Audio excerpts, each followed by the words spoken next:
उसके ऐसे अचानक गले लगाने से राधिका हैरान हो जाती है। उसका दिल थोड़ा सा तेज धड़कने लगता है। राधिका उसकी हालत समझ उसकी पीठ पर हाथ रख उसकी पीठ पर हाथ फेर। ठीक है तू अब। अरमान उससे अलग होकर हाँ में सिर हिला देता है। दोनों आगे कुछ बोलते उससे पहले ही अनिरुद्ध बाहर से आवाज देकर, अगर अंदर का तापमान ठीक हो तो हम लोग अंदर आ जाए। उसकी बात सुनकर दोनों के चेहरे पर हल्की सी मुस्कान आ जाती है। अरमान अपना हुलिया ठीक करता है। राधिका जाकर गेट खोल अनिरुद्ध को घूरते हुए, आ बेटा तुझे अंदर के तापमाप का दर्शन करवाती हूँ। चल चल चुड़ैल, मेरा ही रूम है वो, पता है मुझे उसका तापमान। अनिरुद्ध राधिका के कंधे पर मार उसके साइड से निकलता हुआ कहता है। राधिका गुस्से से घूरकर उसको देखती है, तभी उसकी नजर श्रुति पर जाती है। उसको देख वो हैरान होकर, ओए श्रुति तुझे क्या हुआ? राधिका की आवाज सुनकर दोनों लड़के उनको देखने लगते हैं। श्रुति तो अभी भी कहीं खोई हुई थी। उसके चेहरे पर बहुत प्यारी मुस्कान थी। राधिका उसको हिलाते हुए, ओ मैंने प्यार किया कि भाग्यश्री कहाँ खो गई। उसके हिलाने से श्रुति होश में आती है और एक नजर सबको देखती है। जहां अरमान और राधिका उसको हैरानी से देख रहे थे, वही अनिरुद्ध मन ही मन उसकी हरकत देखकर हंस रहा था। श्रुति अनिरुद्ध की नजरों में देखती है और झट से नजरें हटा राधिका को देख, कुछ नहीं बस कुछ सोच रही थी, कहकर अंदर आ जाती है। राधिका अपने हाथ हिलाकर अंदर आ जाती है।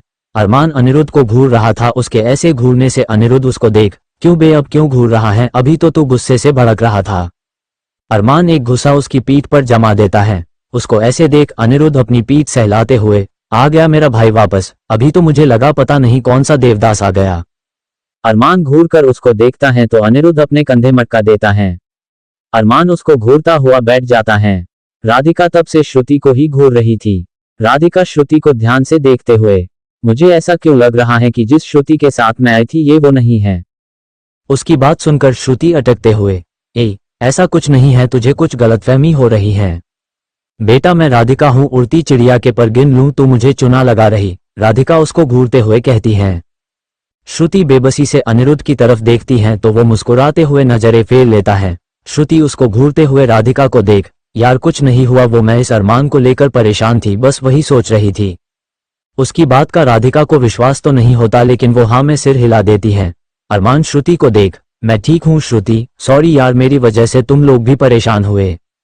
अनिरुद्ध उसको घूरते हुए देखता है तो अरमान उसको देख, घूर क्यों रहा है बे?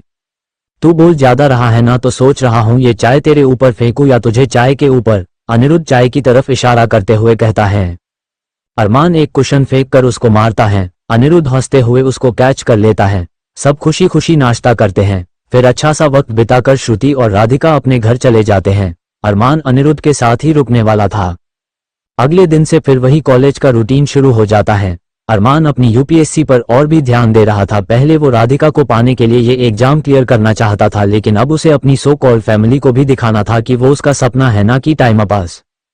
उसके ग्रेजुएशन के एग्जाम होने से पहले यूपीएससी का एग्जाम पढ़ रहा था और अरमान और अनिरुद्ध पहली बार ये एग्जाम देने वाले थे। दोनों को बहुत डर लग रहा था, लेकिन वो अपनी तरफ से जी जान लगा रहे थे। वही श्रुति और राधिका अपनी अपनी तैयारी में लगे हुए थे।